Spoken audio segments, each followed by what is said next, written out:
지금 군의 역사 그리고 때 아닌 독립전쟁과 관련 역사전쟁, 독립전쟁이 지금 일어나는 게 아닌가 하는 안타까움 때문에 이 앞에 섰고요. 국군조직법 일부 개정 법률안 발의와 관련된 각계층의 귀하신 분들 모시고 공동기자회견을 개최하게 되었습니다. 잘 아시겠지만 지난해 육군사관학교 교정에 위치한 홍범도, 김자진, 지정천, 이범석, 이회영 등 독립전쟁 지도자 흉상을 철거하려 하여 수많은 독립운동단체의 반발을 일으키고 국론을 분열시켰습니다. 그리고 아시겠지만 국방부는 장병들의 정신교육 교재에서 독도를 영토 분쟁 지역화를 했고, 그리고 재발간된 정신전력 교육 기본고지에도 우리 독립 영웅들을 삭제하여 국민 통합이 아닌 국론 분열을 조장하고 있다는 비판에 직면해 있습니다. 다시는 이런 일이 있어서는 안 되고요. 국군의 역사가 흔들려서도 안 될 것입니다. 우리 국군이 헌법이 정한 국민의 군대로서 흔들리지 않도록 저는 여기 계신 독립운동 단체들과 수차례의 토의를 거쳐서 국군조직법 개정안을 발의하게 되었습니다. 우리 헌법은 전문에서 대한민국 3.1운동으로 건립된 대한민국 임시정부의 법통을 계승한다라는 점을 명확히 밝히고 있습니다. 또한 헌법 제1조 2항에서 대한민국 주권은 국민에게 있고 모든 권력은 국민으로부터 나온다라는 점을 분명히 하고 있습니다. 이어 헌법 제74조 제2항에서 국군의 조직과 편성은 법률로 정한다라고 명시되어 있습니다. 이는 결국 우리 국군은 대한민국 임시정부의 법통을 계승하고 주권자인 국민의 군대임을 천명하고 있는 것입니다. 이에 국군조직법 제1조에 대한민국 임시정부와 독립군, 한국광복군의 역사를 계승하고 국민의 군대로서 국군의 조직과 편성의 대강을 규정하도록 개정하는 것입니다. 헌법 전문에는 우리 대한국민은 3.1운동으로 건립된 대한민국 임시정부의 법통을 계승했다고 분명히 적혀 있습니다. 임시정부와 관련된 여러 독립운동은 오늘의 대한민국을 있게 한 뿌리입니다. 임시정부는 1919년 4월 11일 출범할 때부터 독립전쟁 방침을 확고히 했습니다. 지금의 국방부에 해당하는 군무부를 정부 부처의 하나로 설치한 데 이어 독립전쟁을 위한 법과 제도를 마련했고 군사간부를 양성하기 위한 학교를 세웠습니다. 만주 독립군과의 연계도 추진했습니다. 그리고 1920년에는 독립전쟁 원년을 선포했습니다. 독립전쟁을 통해 독립을 이루겠다는 의지를 분명히 한 것입니다. 우리가 잘 아는 봉오동 전투와 청산리 전투도 임시정부의 독립전쟁 원년 선포와 결코 무관하지 않습니다. 그러나 남의 땅 중국에서 정규군대를 창설하는 것은 결코 쉬운 일이 아니었습니다. 정규군대에 의한 독립전쟁이라는 임시정부의 오랜 염원이 실현되는 데는 무려 20년이 넘는 시간이 필요했습니다. 1940년 9월 17일 충칭에서 출범한 한국광복군은 의병전쟁에서 독립군으로 이어지던 무장투쟁을 계승한 것이었습니다.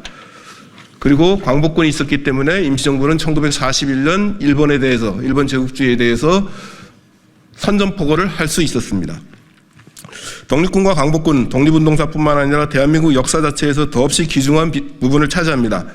1945년 8월 15일의 해방은 우리 스스로의 피와 땀으로 쟁취한 것이었습니다. 오늘의 대한민국 국군은 독립운동의 결과로 출범한 것이라는데 자부심을 느껴야 합니다. 그러나 현실은 그렇지 않은 것 같습니다. 정부 수립 이후 오랫동안 대한민국 국군은 그러한 자부심과는 거리가 먼 길을 걸어왔습니다. 해방 이후 정식으로 국군을 만드는 과정은 독립운동가들에 의해 이루어져야 했습니다. 그러나 현실은 반대였습니다. 독립군과 광복군 출신은 국군에서 배제되거나 주변부로 내몰렸습니다. 대신에 시간이 지나면서 군을 주도한 것은 일본군 만주군 출신이었습니다. 일본군과 만주군 출신이 독립군이나 광복군 출신은 배제한 채 육군의 최고 지도부를 장악했습니다. 그러니 군 안에 육군이 가장 대표적인 위상을 차지하고 있는 국군 안에 조국 광복을 위해 목숨을 바쳐 싸운 독립군과 광복군 역사는 자리를 잡기 힘들었습니다. 특히 육군이 그랬습니다. 참고로 말씀드리면 대한민국 공군은 지금 현재 독립운동 과정에서 공군이 태동했다고 분명히 자기 정체성을 밝히고 있습니다. 공군은 대한민국 국군이고 육군은 대한민국 국군이 아닙니까? 공군은 독립운동이 자기의 뿌리라고 인정하는데 육군은 인정하지 않고 있는 것이 현실입니다. 일본군, 만주군, 미군이 마치 국군의 뿌리인 것처럼 행세하는 것을 더는 두고 볼 수 없습니다. 늦었지만 대한민국 국군이 대한민국 임시정부의 법통을 계승한 대한국민의 군대로서 자기 위상을 확실하게 할 필요가 있습니다. 그 첫걸음이 국군조직법의 개정이라고 확신합니다. 이 개정을 통해 더는 국군의 정통성을 둘러싼 논란이 벌어지지 않기를 기대합니다. 고려도 군대가 있었고 조선왕조도 군대가 있었습니다. 1897년 고종 황제께서 대한제국을 수립하고 대한제국도 시위대, 진위대라는 군대가 있었습니다. 다들 아시다시피 1905년 을사늑약으로 우리는 외교권을 강제로 일본에게 빼앗기게 됩니다. 그로부터 2년 후인 1907년 한일 신협약 정리 7조약이라고도 이야기합니다. 그때 우리 대한제국의 군대가 일제에 의해 강제로 해산당하게 됩니다. 당연히 저항을 했습니다. 시위대 대대장 박승환은 자결을 하였고 당시 해산 명령을 거부했던 시위대는 일제 군인들과 치열하게 한양에서 전쟁을 했기에 그게 남대문 전투라는 기록으로 남겨져 있습니다. 이렇게 1907년 군대가 해산당하게 되고 대한제국의 군대가 없다 보니 3년 만에 우리는 국권을 피탈당하게 됩니다. 그리고 1919년 3.1운동으로 우리 군대들은 다시 여기저기서 활약을 하게 됩니다. 우리 헌법 전문에 입각하면 3.1운동으로 만들어진 임시정부의 법통을 계승한다라고 합니다. 근데 우리 독립군들 역시 3.1운동으로 무장투쟁에 활기를 띠게 됩니다.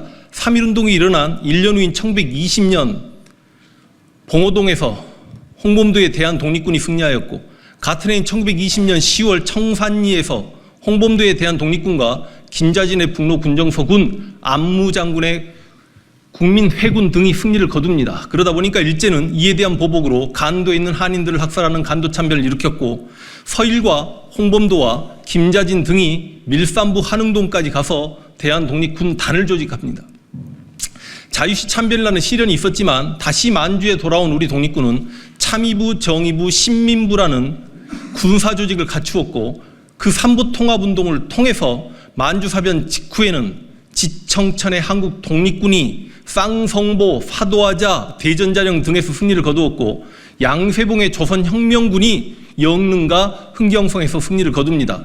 이제 일제가 중국 본토를 침략하려고 하자 1938년 조선민족혁명당 산하의 조선의용대가 김원봉에 의해 창설이 되었고 그리고 그렇게나 고대하던 충칭 임시정부에서 1940년 임시정부 산하부대로 한국광복군이 창설하게 됩니다. 그리고 2년 후인 1942년 김원봉의 조선의용대는 한국광복군에 합류하게 됩니다. 이게 우리 독립군의 주요 역사입니다.